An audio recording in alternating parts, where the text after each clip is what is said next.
ನಾಳೆ ಕೋಲಾರ ಜಿಲ್ಲೆಯ ಬಂಗಾರಪೇಟೆ ಕ್ಷೇತ್ರದ ಬಂದ್ಗೆ ಕರೆಯನ್ನು ಕೊಡಲಾಗಿದೆ.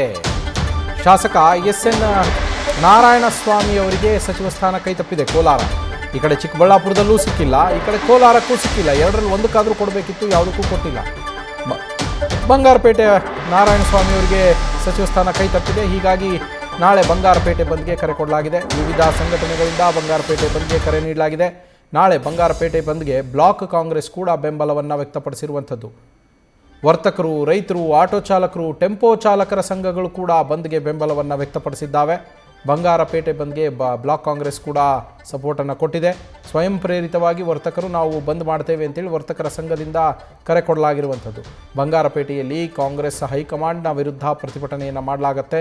ಎಸ್.ಎನ್. ನಾರಾಯಣಸ್ವಾಮಿ ಅವರಿಗೆ ಸಚಿವ ಸ್ಥಾನವನ್ನು ನೀಡಬೇಕು ಅನ್ನೋದು ಅವರೆಲ್ಲರ ಆಗ್ರಹ. ಇವತ್ತು ಚಿಕ್ಕಬಳ್ಳಾಪುರದ 3 ತಾಲೂಕುಗಳು ಬಂದ್ ಆಗಿದ್ದಾವೆ. ನಾಳೆ ಬಂಗಾರಪೇಟೆ ಬಂದ್ ಕೋಲಾರ ಜಿಲ್ಲೆ. ಈ ದಿವಸ ಎಲ್ಲ ತರಹ ವರ್ತಕರನ್ನ ಒಟ್ಟಾಗಿ ಸೇರಿ ಏನೀಗ ನಮ್ಮ ನೆಚ್ಚಿನ ಶಾಸಕರಾದಂತಹ ಶ್ರೀ ಎಸ್.ಎನ್. ನಾರಾಯಣಸ್ವಾಮಿ ಅವರಿಗೆ ಒಂದು ಸಚಿವ ಸ್ಥಾನ ಸಿಗಬೇಕಾಗಿತ್ತು, ಆದರೆ ಸಿಗಲಿಲ್ಲ.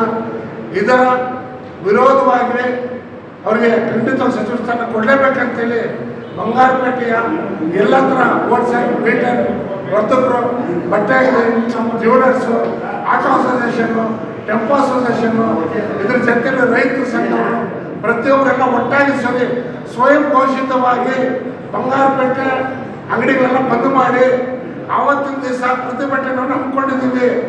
ಈ ಒಂದು ಇದರಲ್ಲಿ ನಮ್ಮ ನೆಚ್ಚಿನ ಶಾಸಕರಾದಂಥ ಶ್ರೀ ಎಸ್.ಎನ್. ನಾರಾಯಣಸ್ವಾಮಿ ಅವರಿಗೆ ಸಚಿವ ಸ್ಥಾನ ಕೊಡಲೇಬೇಕಂತೇಳಿ ಬಂಗಾರಪೇಟೆ ತಾಲೂಕಿನ ಎಲ್ಲ ವರ್ತಕರ ಪರವಾಗಿ ಮೇಲ್ಗಡೆ ಇರುವಂತಹ ನಮ್ಮ ಡಿ.ಕೆ. ಶಿವಕುಮಾರ್ ಮುಖ್ಯಮಂತ್ರಿ ಅವರಿಗೆ ಮನವಿ ಕೂಡ ನಾವು ಮಾಡ್ತಾ ಇದ್ದೀವಿ. ದಯವಿಟ್ಟು ಇದೇ ಗುರುವಾರ ದಿವಸ ಬಂಗಾರಪೇಟೆಯಲ್ಲಿ ನಮ್ಮ ವರ್ತಕರೆಲ್ಲ ಅಂಗಡಿಗಳೆಲ್ಲ ಮುಚ್ಚಿ 10 ಗಂಟೆಗೆ ಬಂಗಾರಪೇಟೆಯ ಅಂಬೇಡ್ಕರ್ ಸರ್ಕಲಲ್ಲಿರುವಂತಹ ಅಂಬೇಡ್ಕರ್ ಪ್ರತಿಮೆ ಎದುರುಗಡೆ ಎಲ್ಲ ಸೇರಿ ಬಂಗಾರಪೇಟೆ ಪ್ರತಿಭಟನೆಯನ್ನು ಇಟ್ಕೊಂಡಿದ್ದೀವಿ. ತಾವೆಲ್ಲ ಹೆಚ್ಚಿನ ಸಂಖ್ಯೆಯಲ್ಲಿ ಭಾಗವಹಿಸಿ ಈ ಒಂದು ಕಾರ್ಯಕ್ರಮ ಯಶಸ್ವಿಗೊಳಿಸಿಕೊಳ್ಬೇಕಾಗಿ ನಮ್ಮೆಲ್ಲರ ಪತ್ರಕರ್ತರ ಪರವಾಗಿ ಹಾಗೂ ವರ್ತಕರ ಪರವಾಗಿ ಹಾಗೂ ರೈತರ ಪರವಾಗಿ ನಾನು ಬೇಡಿಕೆ ನೀಡ್ತಾ ಇದ್ದೀನಿ. ನ್ಯೂಸ್ ಫಸ್ಟ್ ನಿರ್ಭೀತಿಯಿಂದ ನಿಮ್ಮ ಪರವಾಗಿ.